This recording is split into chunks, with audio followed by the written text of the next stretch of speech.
Hello दोस्तों, मैं Sunil Pareek T classes में आपका हार्दिक स्वागत करता हूं। तो अपना जो पॉइंट चल रहा था वो था एसी थ्योरी। बात कर रहे हैं इंडक्टर की। एसी थ्योरी के अंदर अपन बात कर रहे हैं किसकी? इंडक्टर की। ठीक है, यानी कि प्रेरक। और इसके बारे में अपन पिछले वाली वीडियो के अंदर बात भी की थी कि भाई अपना इंडक्टर होता क्या है और किस प्रकार कार्य करता है उसके बारे में। अब जो बात कर रहे हैं अपन, यानी कि इस पॉइंट के अंदर जो बात करेंगे कि अपना जो इंडक्टर होता है वो करंट होती है उसको पीछे छोड़ता है और किस प्रकार वोल्टेज को वो आगे ले जाता है। और इसके साथ ही अपन बात करेंगे कि इंडक्टर की जो चार्जिंग अवस्थाएं हैं वो कितनी हैं और प्रत्येक अवस्था में कितना कितना वो चार्ज होता है उसके बारे में।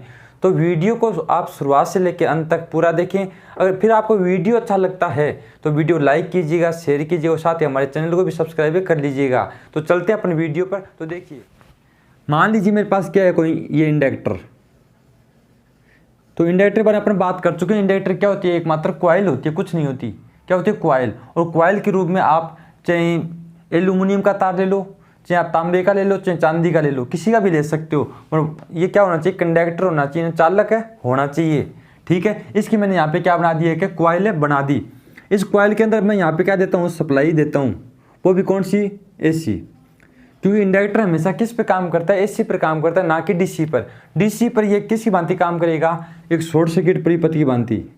ठीक है, अगर इसके अंदर प्रतिरोध नहीं हुआ, अगर इसके अंदर प्रतिरोध नहीं हुआ तो ये मात्र किसकी भांति कार्य करेगा? एक शॉर्ट सर्किट परिपथ की भांति काम यहाँ पे करेगा। इसके अंदर करंट बहेगी फुल। ठीक है, वो अंतिम में जाके क्या हो जाएगा? जलकर नष्ट हो जाएगा। क्योंकि ऐसे बॉडी से पर क्या नहीं होता? इंडक्शन नाम की कोई चीज़ नहीं होती। और इंडक्शन नहीं होगा तो बैक ईएमएफ नहीं होगा, और बैक ईएमएफ नहीं है तो वहाँ पे वो क्या होगा? जलकर नष्ट हो जाएगा। यहाँ से एक क्वेश्चन जरूर बनता है कि अपना जो इंडक्टर होता है अगर उसको अपन डीसी सप्लाई पे लगा दें तो क्या होगा? तो आप याद रखें, डीसी पे लगाने के बाद इंडक्टर आपका जलकर नष्ट हो जाएगा।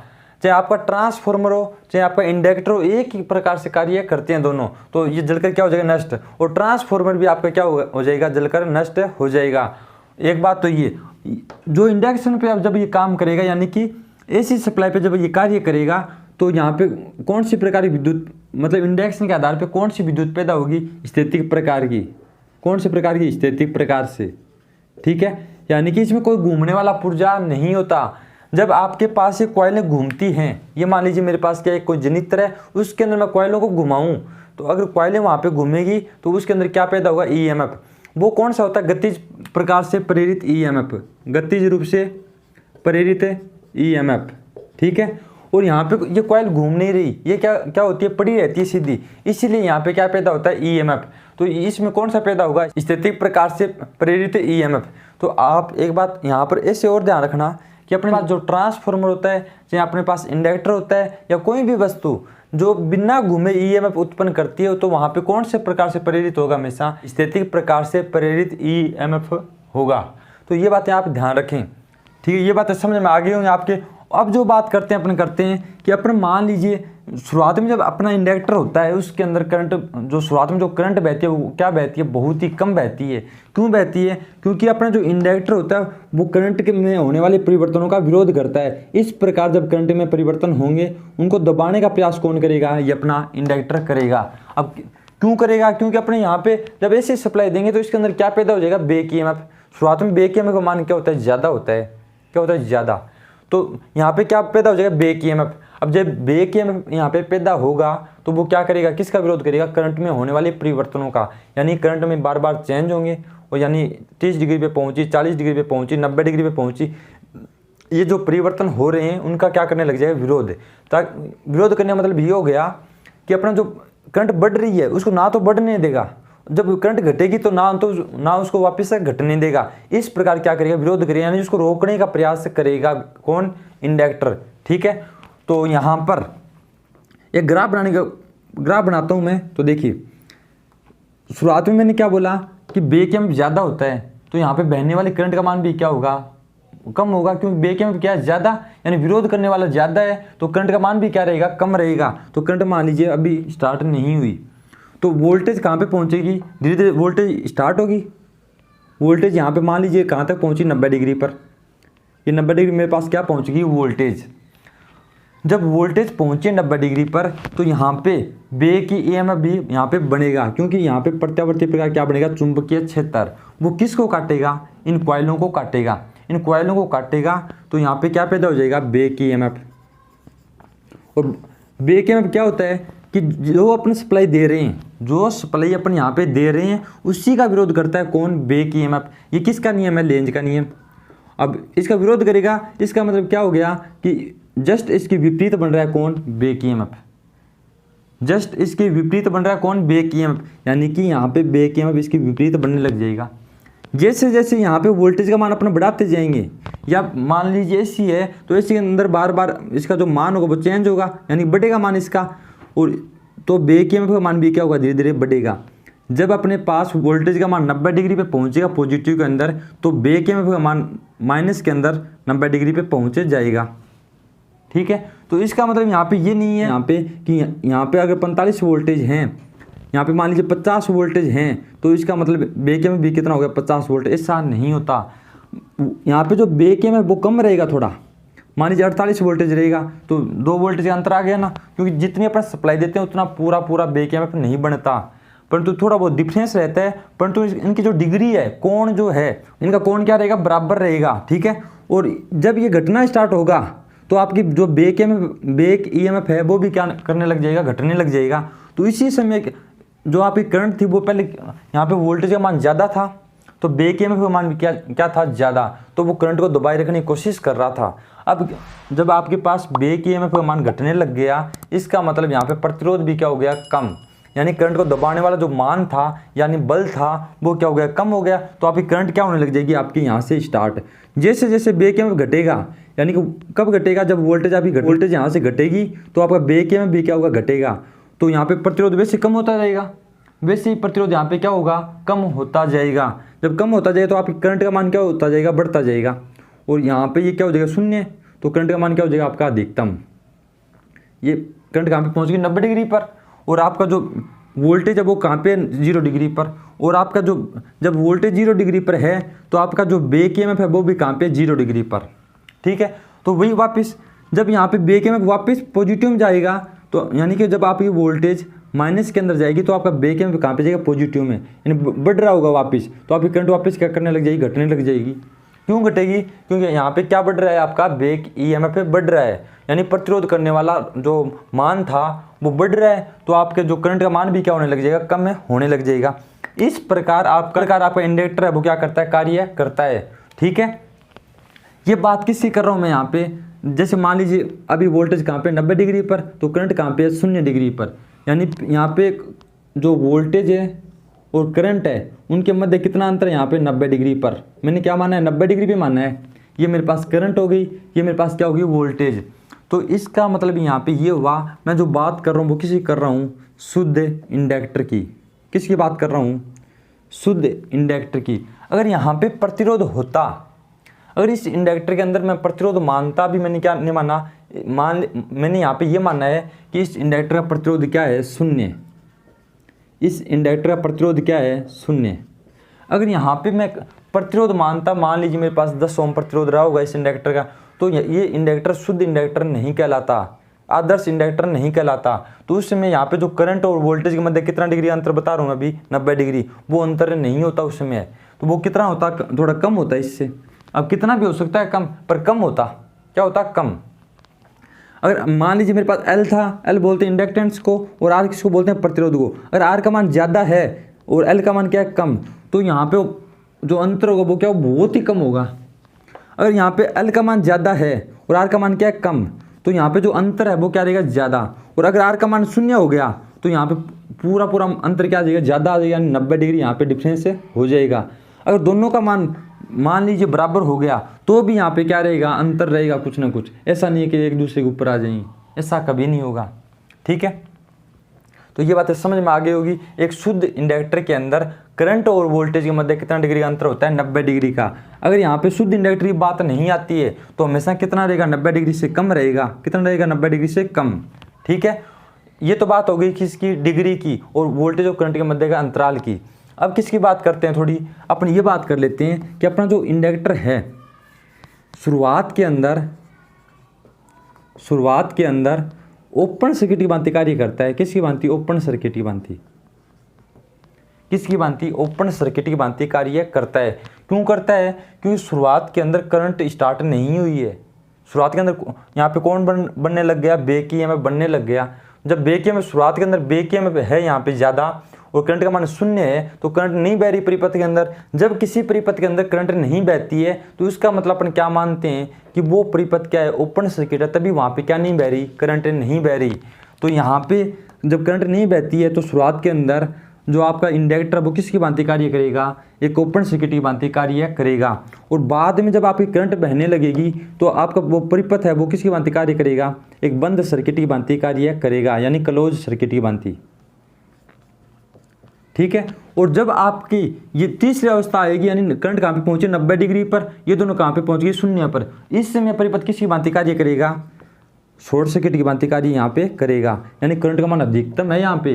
जब करंट का मान अधिकतम होता है किसी परिपथ के अंदर, यानी अनंत होता है, तो वो परिपथ कौन सा परिपथ कहलाता है? शॉर्ट सर्किट परिपथ। मैंने परिपथों के बारे में पढ़ा चुका हूँ मैं पिछले वाले वीडियो के अंदर। अगर आपने हमारी वीडियो नहीं देखे हैं तो आप प्ले लिस्ट में जाकर वो वीडियो जरूर देखिए। आपको ऐसी थ्योरी के नाम से प्ले लिस्ट मिलेगी, वहाँ पे आपको ये सारे वीडियो यानी परिपथ वाले वीडियो और एसी के बारे में जितना भी मैंने पढ़ाया है वो सारे वीडियो वहाँ पे एक जगह आपको मिल जाएंगे। ठीक है। और किसी दिक्कत आती है, प्ले लिस्ट आप हमको कहाँ पर मिलेगी? तो आप हमारे चैनल पर क्लिक करें और चैनल पर क्लिक करने के बाद आपको ऊपर में वीडियो और साइड में प्ले लिस्ट का ऑप्शन दिखाई देगा। वो प्ले लिस्ट के ऊपर आपको क्लिक करना है और प्ले लिस्ट के ऊपर क्लिक करने के बाद वहाँ पे हमारी प्ले लिस्ट बनाई गई है भाई। सेल और बैटरी की अलग से बनाई गई है, प्रदीप्ति की अलग से बनाई गई है, मोटर की अलग से बनाई गई है और आपका जो एसी थ्योरी उसकी भी प्ले लिस्ट अलग से बनाई गई है। वहाँ पर आपको सारे वीडियो एक साथ मिलेंगे और वीडियो ढूंढने की जरूरत नहीं पड़ेगी आपको, वो भी क्रम वाइज। जैसे मान लीजिए मैंने पहले दिन जो पढ़ाया है वो पहले मिलेगा, बाद में जो पढ़ा है वो बाद में मिलेगा। इस प्रकार आपको क्रम वाइज वहाँ पे मिल जाएंगे, तो उनको आप जरूर देखें। ठीक है। ये बातें मेरे हिसाब से आपके सही ढंग से समझ में आ गई होंगी। ठीक है। और अब जो बात कर रहे हैं कि अपना जो इंडक्टर होता है, ये वाला जो इंडक्टर है वो चार्ज कैसे होता है? भाई चार्ज कितनी अवस्थाओं में वो चार्ज होता है? इंडक्टर हमेशा 5 अवस्थाओं में चार्ज होता है। चाहे आपके पास इंडक्टर हो, चाहे आपके पास कैपेसिटर हो, कितने अवस्थाओं में चार्ज होता है? 5 अवस्थाओं में। ठीक है। और उन 5 अवस्थाओं में मैं आपको निकालने का तरीका बताऊंगा, क्योंकि कई बार क्या होता है अपने याद नहीं होता है, भूल जाते हैं। और अगर आप भूल जाते हो भाई, जो अपना जो मान आता है चार्ज होने का, वो अगर आप भूल जाते हो उसको निकालने का तरीका भी बता दूंगा। और अगर आप रटते हो भाई, जो मान है वो हम रट लेंगे। अगर कोई ऐसा बंदा है तो रट भी सकता है। ठीक है। देखिए मैं एक ग्राफ बनाता हूँ। ये मेरे पास क्या कोई ग्राफ है। ठीक है। इस ग्राफ के माध्यम से मैं आपको इंडक्टर की चार्जिंग अवस्थाएं समझा रहा हूँ। ठीक है। शुरुआत में मैं क्या देता हूँ, वो सप्लाई जब दूंगा तो इंडक्टर बिल्कुल भी चार्ज नहीं होता, खाली होता है। जब पूरा खाली होगा उस समय उसको भरने में क्या लगेगा? मान लीजिए मेरे पास कोई बाल्टी है वो पूरी खाली है, उसके अंदर मैं पानी डालूंगा, आसानी से मैं जल्दी पानी डाल सकता हूँ। ठीक है। मुझे ऐसा बिल्कुल भी नहीं सोचना पड़ेगा कि बाल्टी से पानी बाहर गिरेगा, या सोचने की जरूरत नहीं पड़ेगी। तो जब अपने पास इंडक्टर शुरुआत में क्या होता है, पूरा खाली होता है, उसको शुरुआत में चार्ज होने में ज़्यादा टाइम नहीं लगता। यानी शुरुआत में जो चार्ज होता है वो जल्दी चार्ज होने की कोशिश करेगा, क्यों खाली होगा, वो जल्दी भरने की कोशिश करेगा। तो शुरुआत में हमेशा इंडक्टर ज़्यादा चार्ज होता है। कितना परसेंट? 63.2%। ठीक है। ये आपको याद कर लेना है। अब आया कैसे ये मान भाई, किस प्रकार आया, किस प्रकार निकालते हैं, वो इक्वेशन बड़ी है, उसको मैं नहीं समझा रहा हूँ। अरे आपके फिर भी ऐसा लगता है कि हमें समझाया जाए तो आप हमें कमेंट करके बता सकते हैं। मैं आपको ये चीज़ें सिद्ध भी करवा सकता हूँ, पर यहाँ पे सीधे इसलिए नहीं करवा रहा हूँ क्योंकि अपने को उस समीकरण से कोई लेना देना नहीं है। अपने कंपटीशन एग्जाम के अंदर सिर्फ जो क्वेश्चन आते हैं उनको सोल्व करना है, आसानी से उनका हल करना है। तो अपने इनका मान 1-2 मान अगर रटनी भी पड़े तो रट लिए जाए, अच्छा होगा। इक्वेशन से अपने कोई मतलब नहीं होता। अगर आपको फिर भी लगता है कि हमें होना ही चाहिए भाई, अपने को आना ही चाहिए और आप हमें बताइए, तो आप हमें कमेंट करके बता सकते हैं। देखिए ये मेरे पास क्या है, शुरुआत में इंडक्टर जो होता है अपने पास क्या होता है, शून्य चार्ज होता है। कितना होता है? शून्य चार्ज। क्यों? अपने सप्लाई नहीं दी, जब सप्लाई देंगे तो वो ऐसे चार्ज होगा इस प्रकार, यानी बढ़ने की कोशिश करेगा। पहले ऐसे धीरे बढ़ता रहेगा, फिर अंतिम में जाके इस प्रकार पूरा बढ़ जाएगा। ठीक है। और ये मेरे पास क्या है? करंट। और ये मेरे पास क्या है? टाइम स्थिरांक। समय स्थिरांक। इसको क्या बोलते हैं? समय स्थिरांक बोलते हैं। क्या बोलते हैं? समय स्थिरांक। और ये जो टी नहीं है, ये टी नहीं है, ये टी नहीं है, ये टी तो ऐसा होता है, इसको मैं नीचे से किस प्रकार घुमा दिया, इस प्रकार घुमा दिया, इसको बोलते हैं टाउ। अब टाउ क्या होता है? आपकी ये दिक्कत आएगी कि टाउ क्या होता है, तो मैं टाउ के बारे में पूरा एक वीडियो बना चुका हूँ, ठीक है, पहले ही बना चुका हूँ। तो आप हमारे प्ले लिस्ट में जाइए और वहाँ पे आपको विद्युत धारा के नाम से प्ले लिस्ट मिलेगी, विद्युत धारा। उस प्ले लिस्ट को ओपन कीजिए और वो वीडियो आप देखिए। वहाँ पर मैंने टाउ के बारे में पूरा बताया कि किस प्रकार टाउ आता है, टाउ जो मात्रक होता है वो क्या होता है, टाउ क्या काम आता है, किस प्रकार इसको निकाला जाए, पूरी जानकारी मैंने वहाँ पे बताई है, ठीक है। तो आप उन वीडियो को जरूर देखें ताकि टाउ आपकी जल्दी समझ में आ जाए। यहाँ पर अगर टाउ के बारे में बताने लग गया तो इस वीडियो के अंदर मैं सिर्फ टाउ ही बता पाऊँगा और कुछ नहीं बता पाऊँगा, ठीक है। तो आप उन वीडियो देख लेना। देखिए ये 5वें स्थिरांक में चार्ज होता है 1 2 3 4 1 5। ये T1 sorry tau 1 tau 2 tau 3 tau 4 और टाउ 5, यानी कि टाउ वाली लाइन है ये समय स्थिरांक की लाइन। 1 2 3 4 5, 5वें स्थिरांक में चार्ज होता है। अगर आपके पास कभी क्वेश्चन आता है कि अपने पास जो कैपेसिटर होता है या इंडक्टर जो होता है वो कितनी अवस्थाओं में चार्ज होता है, तो 5 अवस्थाओं में वो चार्ज होता है। एक अवस्था 2 3 4 5, ठीक है। और इसकी इक्वेशन बहुत बड़ी लंबी है, बहुत लंबी चौड़ी है, उसके बारे में अपन इसलिए बात नहीं करेंगे, ठीक है। पहले समय स्थिरांक में कितना चार्ज होगा? 63.2% वो चार्ज हो जाएगा। यहाँ पे कितना प्रतिशत चार्ज होगा? 63.2%। अब देखिए मान लीजिए मेरे पास कोई इंडक्टर, वो शुरुआत में कितना था? 100% खाली था। कितना था? 100% खाली। तो इसका 63.2% वो क्या हो गया? चार्ज। इसका मतलब यहाँ पे कितना चार्ज हो गया? ये 63.2 चार्ज हो गया। अब कितना बाकी रह गया? पहले 100 था, इतना चार्ज हो गया, कितना बाकी रह गया? अगर इसके अंदर से ये घटा दें, यानी 100 के अंदर से मैं 63.2 घटा दूं तो कितना बचेगा? मतलब जितना बचेगा उतना ही खाली रह गया। यानी कि मेरे पास अगर कोई बाल्टी है उसको मैंने 50% पानी से भर दिया तो कितनी खाली रहेगी? वो 50 भर चुकी है, तो कितनी खाली है वो? 50%। तो यहाँ पे 100 था, 100 में से 63.2% चार्ज हो गया, तो कितना बाकी रह गया? अगर 100 में से अपन घटा दें इसको तो अपना क्या हो जाएगा? मान आ जाएगा। तो मैं घटा देता हूँ, यानी 100 के अंदर से कितना घटा दूँ मैं? 63.2%। तो कितना आ गया? 36.8। कितना आ गया? 36.8, ठीक है। अब 36.8 का मैंने आपको क्या बताया था कि 63.2% चार्ज होता है एक अवस्था में। तो इसका अब जो बच गया उसका भी कितना चार्ज होगा? 63.2% चार्ज होगा। तो अपना जो मान आएगा वो कितना हो जाएगा? 86.46। कितना हो जाएगा? 86.46% वो चार्ज हो जाएगा। यानी पहले 63.2 चार्ज हुआ। अब इसका जो मान निकाला मैंने वो जितना मान आएगा उसके अंदर अपन वो मान किसके अंदर जोड़ दें? इस 63 इसके अंदर जोड़ दें तो टोटल कितना चार्ज हो गया? यानी कि ये जो मान है पहले 63.2% चार्ज हो गया और ये 36.8% का मैंने क्या निकाला? 36.8 मैंने कितना निकाला? 63.2%, जो मैंने आपको यहाँ पे मान बताया था। इसका जो उत्तर आएगा उसको अगर मैं 63.2 में जोड़ दूँ, यानी कि मेरे पास कोई बाल्टी थी, वो पहले 50% क्या हुई? भरी। कितनी भरी? 50। बाद में कितनी भरी? 5%। यानी टोटल बाल्टी कितनी भर चुकी है? पहले 50 भरी हुई थी, अब 5 भर गई। कितनी भर गई टोटल? 55%। समझ में आ गई बात? कितनी भर गई? 55%। तो पहले 63.2% ये बाल्टी भरी। उसके बाद में इसका जो मान आया हल कर लेना आप, और जितना इसका मान आता है वो इसके अंदर आप जोड़ोगे तो कितना आ जाएगा? 86.46%। यानी कि आपके पास जो इंडक्टर है वो पहले अवस्था में 63.2% चार्ज हुआ, दूसरी अवस्था में कुल मिला के कितना चार्ज हो गया? 86.46%। तो यहाँ पे कितना आ जाएगा? 86.46%। दो अवस्था में कितना चार्ज हो गया? पहली अवस्था में इतना, दूसरी अवस्था में इतना। अब जो मान बचा यानी टोटल कितना भर गया? यानी अपने पास जो बाल्टी थी वो टोटल कितनी भर गई? 55% भर गई। बाकी कितनी रहेगी? 100 में से अगर 55 निकाल दें तो कितनी बाकी रहेगी?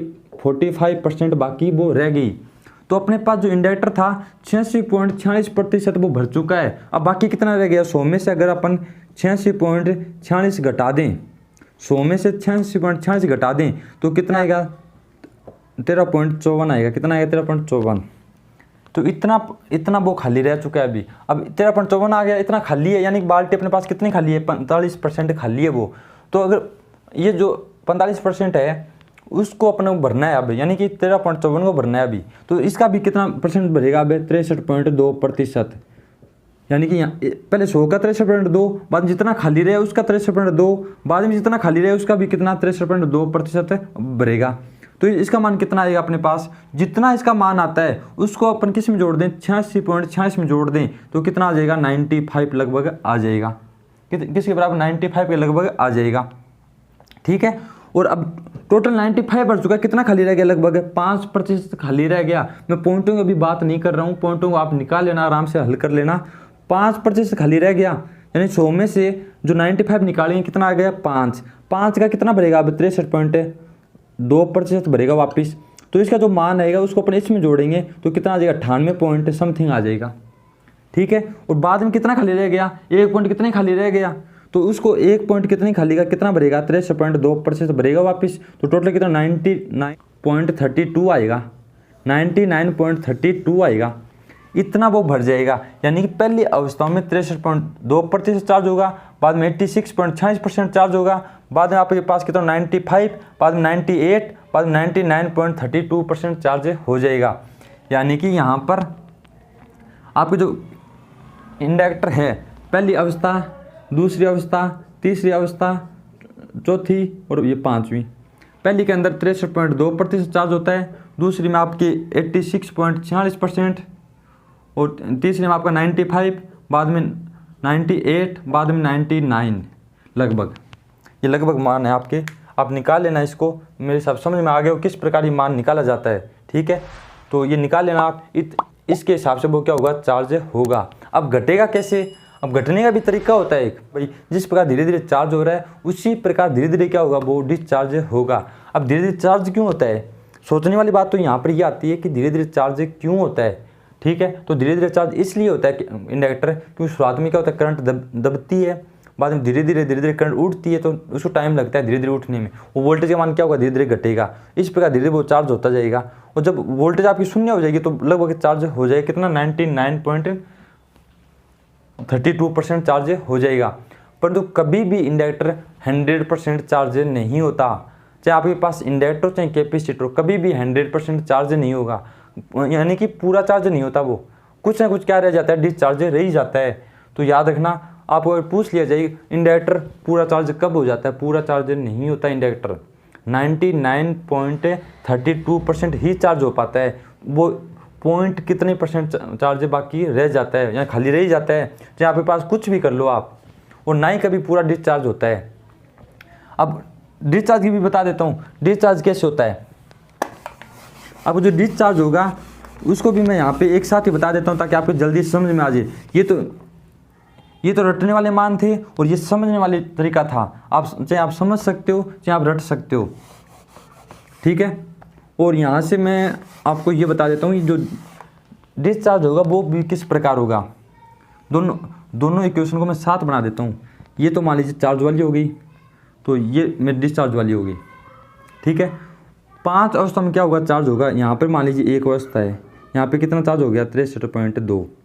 यहाँ पे दूसरी है, यहाँ पे कितना चार्ज हो गया, 86 मान लेता हूँ एक बार समझाने के लिए। यहाँ पे कितना हो गया, 95। यहाँ पे कितना हो गया, 98। और यहाँ पे कितना हो गया, 99। ये समझाने के लिए, तो मान तो फिक्स ही है, निकाल लेना आप। जब 63.2% चार्ज हुआ तो उस समय वो कितना डिस्चार्ज रहा होगा, यानी 37 कितने रहा होगा, मतलब 37% चार्ज रहा होगा उस समय। जब 86 चार्ज हो गया था यहाँ पे, तो इस समय खाली कितना रहा होगा, लगभग 14% चार्ज खाली रहा होगा। यहाँ पे 95% चार्ज हो चुका था ये, तो इसमें खाली भी कितना रहा होगा, 5%। यहाँ पे 98 चार्ज हो गया तो कितना बाकी, 2%। यहाँ पे 99, तो यहाँ पे 1%। तो ये क्या है, डिस्चार्ज की दर। यानी कि शुरुआत के अंदर आपका जो इंडक्टर है वो जब डिस्चार्ज होगा तो यहाँ पे 37% ही बाकी रहेगा, यानी कि 63% डिस्चार्ज हो जाएगा यहाँ पर। और आपका फिर इंडक्टर कितना परसेंट बाकी रहेगा, 14% बाकी रहेगा, और बच गया यानी 86% डिस्चार्ज हो जाएगा। बाद में आपको 5% ही बाकी रहेगा और बाकी क्या हो जाएगा, डिस्चार्ज। इस प्रकार उल्टी दर ये चलती रहेगी। ये मतलब रटने वाली चीज़ें होगी, या आप इसको ट्रिक भी मान सकते हैं। इस प्रकार इसको याद किया जा सकता है। तो ये चीज़ें थी आपकी चार्ज और डिस्चार्ज के बारे में। और क्वेश्चन किस प्रकार से पूछे जाते हैं वो बता देता हूँ कि आपको ये पूछा जाता है कि आपके जो इंडक्टर है पहली अवस्था में कितना प्रतिशत चार्ज होता है, दूसरी अवस्था में कितना प्रतिशत चार्ज होता है, तीसरी अवस्था में कितना परसेंट चार्ज होता है। इस प्रकार के क्वेश्चन आते हैं इसके। तो आपको ये अवस्थाएं याद कर लेनी है। और कितनी अवस्था में टोटल चार्ज होगा, कितने अवस्था में टोटल डिस्चार्ज होगा। तो 5 अवस्था में वो चार्ज होता है और 5 अवस्था में वो क्या होगा, डिस्चार्ज होगा। चाहे आपके पास कैपेसिटर हो चाहे आपके पास इंडक्टर हो, दोनों एक ही समान चार्ज होते हैं, एक ही समान क्या होते हैं, डिस्चार्ज होते हैं। ठीक है। और आपके पास अगर ये इंडक्टर है तो अगर प्योर इंडक्टर होता है, प्योर इंडक्टर अगर होता है वो 90 डिग्री का अंतराल पैदा करता है। अगर प्योर नहीं होता तो 90 से क्या करेगा, कम डिग्री का अंतराल पैदा करेगा। तो ये था अपने पास इंडक्टर और इंडक्टर की जो अपनी कार्य प्रणाली है और चार्जिंग अवस्थाएं हैं उनके बारे में।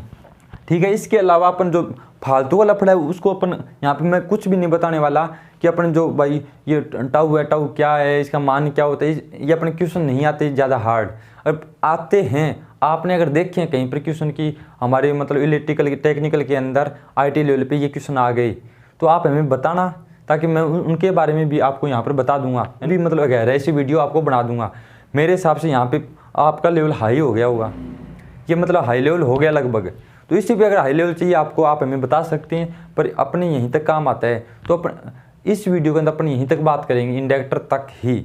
और अगले वाली वीडियो में बात करेंगे कैपेसिटर के बारे में।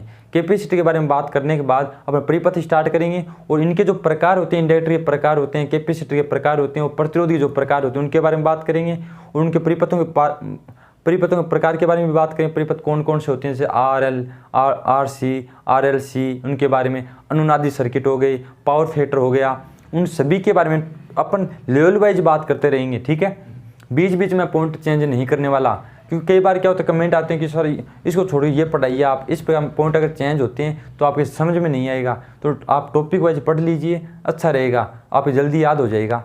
तो इस वीडियो में अपनी यहीं तक बात करें। मेरे हिसाब से आपको वीडियो समझ में भी आ गया होगा, अच्छा भी लगा होगा। अगर वीडियो आपको अच्छा लगा है तो वीडियो लाइक कीजिएगा, शेयर कीजिए और साथ ही हमारे चैनल को भी सब्सक्राइब कर लीजिएगा। तो मिलते हैं अगले वाली वीडियो में कुछ नए टॉपिक के साथ। तब तक के लिए धन्यवाद।